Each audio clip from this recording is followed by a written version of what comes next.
Hello everybody, today we are here to laugh at the fact that YouTube has given itself an award for freedom of speech. Or more specifically, they got a reward geared towards freedom of speech in a event that they themselves sponsor. Yeah, it's kind of like having a video game event sponsored by EA, where EA takes most of the awards.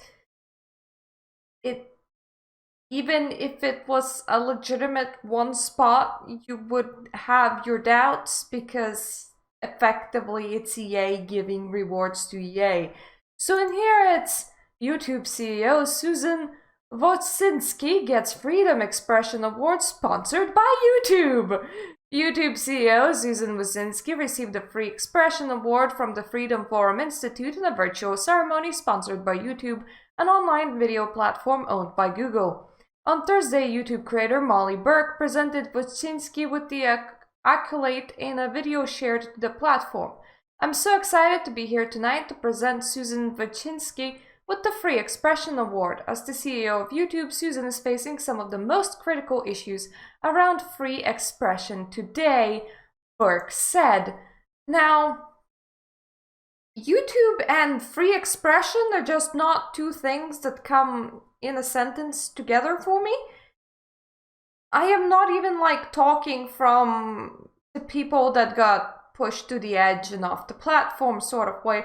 I am talking about the fact that YouTube's algorithm is a real douche to dodge. Swearing is kind of okay, as long as you don't do it at the start or at the end of the video, but no matter what channel you view, you're gonna run into the channel having to dodge YouTube's ability to track your speech in order to not to have that video completely closed down, and issues that will trigger it are probably like any adult topic on the surface of the planet. So let's say that you were a woman who has, let's try and find the right lexicon in here. Treated meanly by force by another person, and you wanna sit down and make a video talking about that experience, just like I had to dodge said words and leaving it up for the interpretation by the audience. She too would have to dodge said words and leave it for the interpretation of the audience, or face being partially blocked in countries and or demonetized. Let's say that you are a channel that covers crime in any way, shape, or form, fictional or real crime. You would have to dodge full-on words. Like, you know when adults like not adults, we have a word for that. You can't use it on YouTube unless you like having your video blocked everywhere. What else? Once again, anything adult.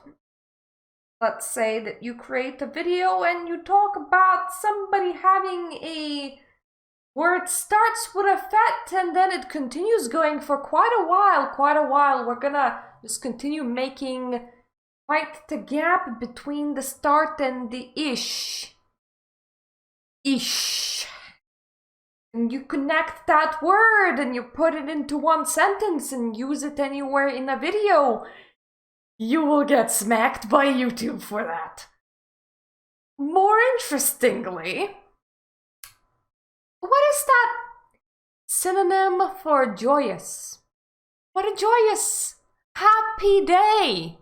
What was it that word that we no longer use, that we used to use in that way, and now we attribute it in for a certain kind of person, sort of certain kind of person that belongs to a alphabet of sorts? Yeah, that one. Talk about too much of that and your video will also get demonetized and locked in certain countries. effectively, no matter where you stand on political spectrum, or even if you don't stand, if your channel is like completely off any political spectrums, there are words that you will have to dodge, or you will have to face the fact that YouTube will try to never show your video to anybody. More things than just that as well. For example, if you're making Mortal Kombat videos, there was a point where algorithm would get really upset at you, so you had to shaded blue, or else particular reds would register as a different sort of fluid that in reality is of red colored. Yeah, and then YouTube would be throwing a hissy fit going, "You're showing illegal material, matey," and be blocking your video absolutely everywhere. So that was a thing. I think they fixed that one at the very least. Thank goodness. I can't tell you how many hoops everybody has to jump through to have their word on YouTube. How about the fact that if you're trying to educate the people about the world of the disabled and you interview a disabled person, your channel can get comment locked and like and dislike locked. You're making educational content that also might be marked as for children, which will do the exact same thing. If you know that super violent cartoon, Happy Tree Friends?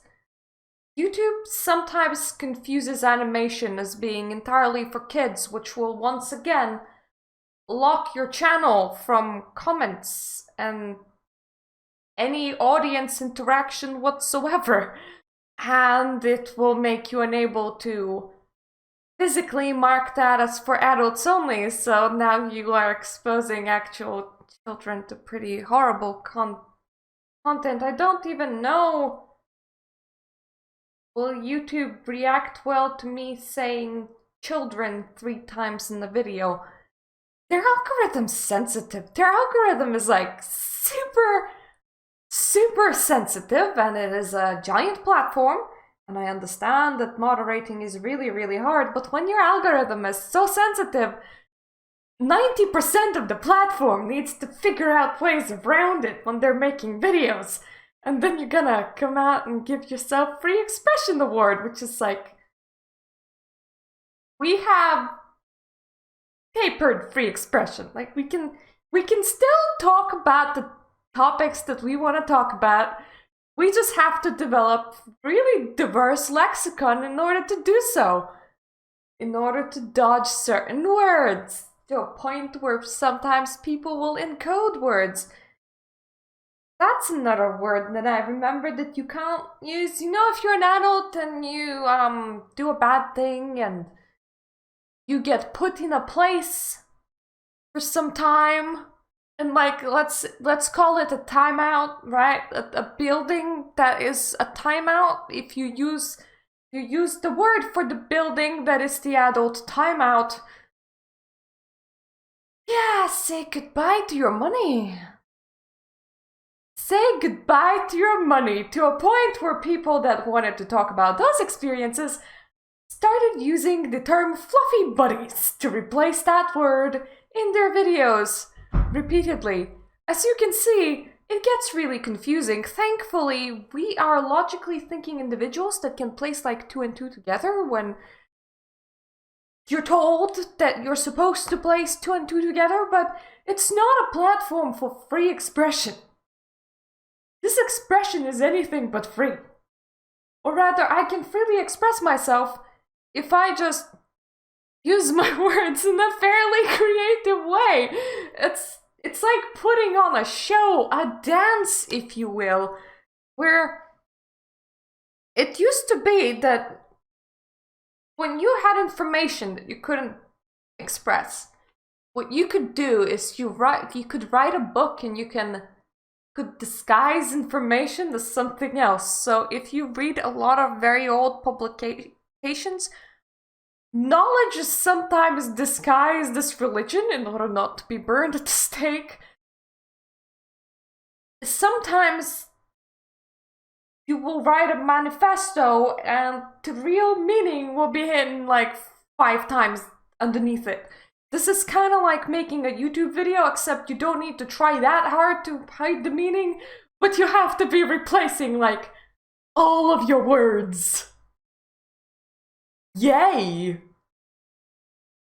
It's not that much of a problem when I'm streaming video games, because it is not the kind of video that I expect YouTube to recommend either way. So I am not gonna mince my words in the video that's gonna be seen like 40 people in total either way.